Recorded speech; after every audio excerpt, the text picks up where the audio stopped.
M, A, G, C e A. Esse C e A também pode ficar junto do G e depois vir um ponto. Reitor de universidade. Vossa Senhoria, que aí é o que eu digo em cartas comerciais. Aí é que eu faço sempre o grande paralelo, a grande equiparação com Vossa Santidade, para vocês não errarem, certo? E você, que é alguém do seu nível, que não esteja enquadrado acima. Aí você, o que eu faço sempre assim, vamos dizer, uma coisa, dou muita relevância a essa questão do seu, sua, seus, suas, certo? Em todos esses casos, você usará o verbo na terceira pessoa do singular, os pronomes oblíquos da terceira pessoa do singular, o, a, lhe, si, sigo, aquela história do quero falar consigo, totalmente errado, eu quero falar contigo, porque sigo, consigo, é ele, ela, eles e elas, como eu disse, é com ele, com ela, com eles e com elas. Billy levou consigo o CD, Tati levou consigo o caderno, aí tá certo. Ou eles dois, Billy e Tati, levaram consigo os cadernos, também pode ser. Sempre consigo, né? E os pronomes possessivos também na terceira pessoa do singular, olha aí o que eu disse, seu, sua, seus, suas. Por conta dessa história de no Brasil estar isso aí muito diversificado, disseminado, uma coisa completamente errada, que é o você com teu, tu e teus, tuas, esse diálogo de novela. Bom, a gente vai passar agora, depois de falar no tratamento, o segundo tópico da aula para a redação técnica. A redação técnica, aquela redação comercial corporativa, foi aquilo que a gente viu a semana passada. Quando eu falei do e-mail corporativo, do cuidado que a gente tem que ter sempre quando a gente vai escrever e reler. Teve uma atividade que eu coloquei para a aluna ou para o aluno, não me recordo exatamente, nem vou dizer, obviamente, eu não iria dizer, mas não sei nem se era homem ou mulher, eu coloquei que ele botou o atenciosamente escrito errado. Aliás, mais de uma pessoa fez isso. Eu disse, releia o que você está escrevendo. Tudo que você redige, você tem que reler.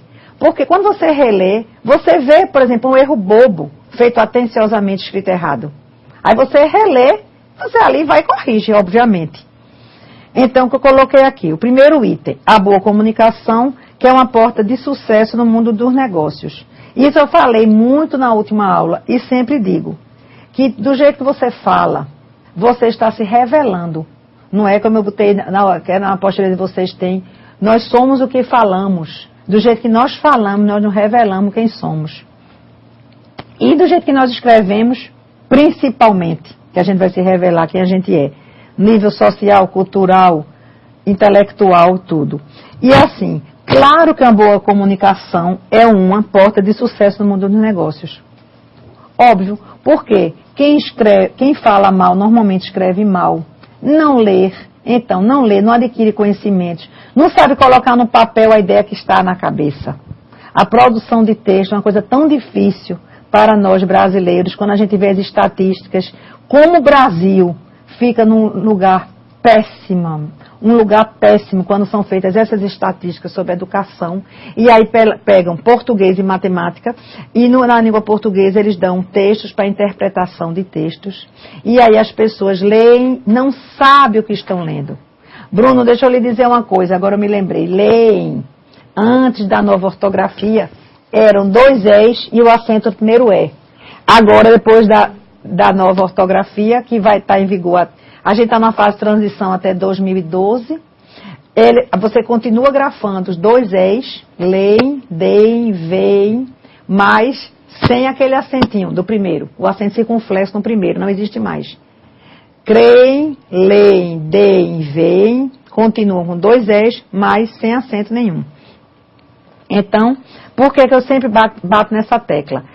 Leiam, porque vocês começam a automatizar, como eu disse, até assim, sabe dirigir.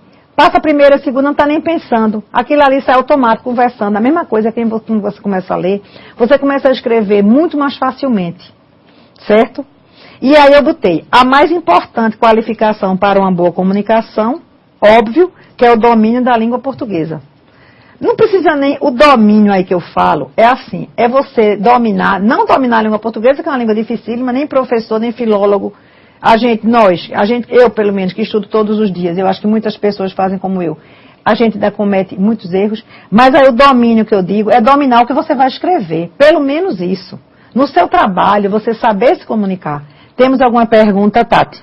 Não temos nenhuma dúvida. Bom, então vejam, vocês têm que dominar pelo menos aquilo que vocês estão escrevendo dentro da sua empresa, ou numa redação técnica interna ou externa. Então, eu acho que a mais importante, isso aí realmente é verdade, a mais importante qualificação é você saber falar, porque você pode ser muito bom na sua área, mas você vai para uma entrevista numa empresa, se você cometer erros de português, aquela pessoa que está lhe entrevistando vai ver que você pode ser ótimo na sua área, mas na língua portuguesa você está péssimo, e se você está falando daquele jeito, imagine escrevendo é que você vai cometer erros preciosíssimos, vamos dizer assim, coisas que a gente até fica sem entender como é que uma pessoa vê tanto aquela palavra escrita e não aprendeu. Uma vez eu recebi uma correspondência e tinha escrito a palavra pizza. Tudo bem que é uma palavra italiana, né? Mas assim, é uma palavra tão conhecida. Demais, porque em todo canto, pizza, não sei, pizza, em toda esquina tem um lugar que tem pizza escrito, porque vende pizza. A pessoa escreveu pizza, P-I-T-A, pita. Quer dizer, não dá, minha gente. Realmente é muito difícil você ficar no emprego quando você escreve errado, fala errado, escreve errado. Eu até coloquei aqui assim, escrever bem é igual a falar no papel, de maneira organizada, clara e objetiva. Veja, quando você está escrevendo, você está falando, na realidade. Como eu disse na última aula, a escrita e a leitura, elas são duas faces de uma mesma atividade, são duas faces, vamos dizer, da mesma moeda. Não existe leitura sem escrita e escrita sem leitura. É exatamente isso. Você está falando no papel. Então, como é que você vai cometer erro se você está falando naquele papel? Quanto mais claro, objetivo você for, melhor. Porque a pessoa vai entender o que você está dizendo. Como eu disse, a carta comercial, o e-mail, tudo isso você passa, escreve para uma pessoa, não é feito um telefonema. Um telefone que você está no ouvido e a pessoa está junto e você pergunta, como é isso aqui? Eu não entendi. A pessoa, isso aqui é assim, assim. Não, o e-mail e a carta comercial, a pessoa vai receber e você não vai estar junto. Ou seja, o receptor recebe, não é? Mas o emissor daquilo não está junto. Então a pessoa tem que telefonar. Eu não entendi aquele e-mail. Que era mesmo que você queria dizer? Por favor, repita. Você quis mesmo perguntar o quê? Você quis reclamar de quê? Isso é muito importante, porque existe a perda de tempo dessa história toda. E assim, uma coisa que sua imagem fica muito feia diante da pessoa, que você está escrevendo uma coisa que a pessoa não está conseguindo entender, detectar, interpretar aquilo. Na redação de textos comerciais, eu coloquei redação comercial, obediência a um conjunto de normas pré-estabelecidas. Claro, você não vai escrever do jeito que você quer, como eu expliquei. Quando você vai escrever, mandar um e-mail para uma pessoa, redigir um e-mail, você pode redigir um e-mail da maneira que você quiser, se o e-mail for de cunho pessoal. Aí você pode colocar palavras, expressões de apoio que a gente viu aqui, né, tá, entendeu, tá entendendo, tudo isso.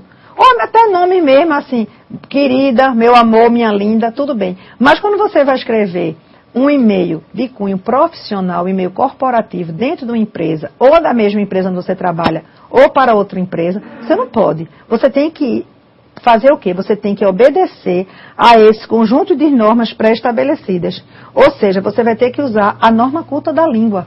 Tudo aquilo que você aprendeu de língua, linguagem e comunicação.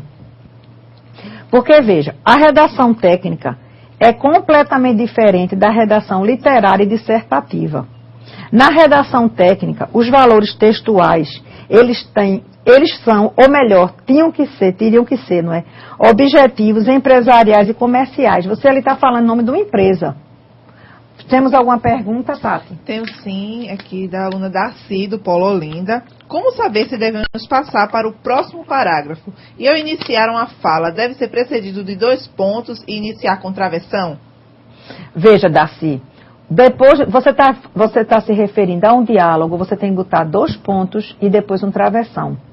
Se você vai dizer, estou conversando com a professora Cláudia, então ela disse, 2 pontos, travessão. Darcy, qual é a sua próxima pergunta? Interrogação. Eu começo a outra frase com a sua resposta, com travessão. Darcy disse, professora, a minha próxima pergunta é sobre carta comercial. Então, sempre assim. Como você sabe, isso é a segunda parte da pergunta, respondendo a primeira parte. Como você sabe passar no próximo parágrafo se você muda o assunto? Toda vez que você muda o assunto, você faz um parágrafo. Não sei por que as pessoas tendem a não fazer parágrafo em e-mail. Eu não entendo, não consigo entender. Acho que minha inteligência não chega a tanto. Por quê? Se a gente sabe que o e-mail substituiu e substitui no mundo da gente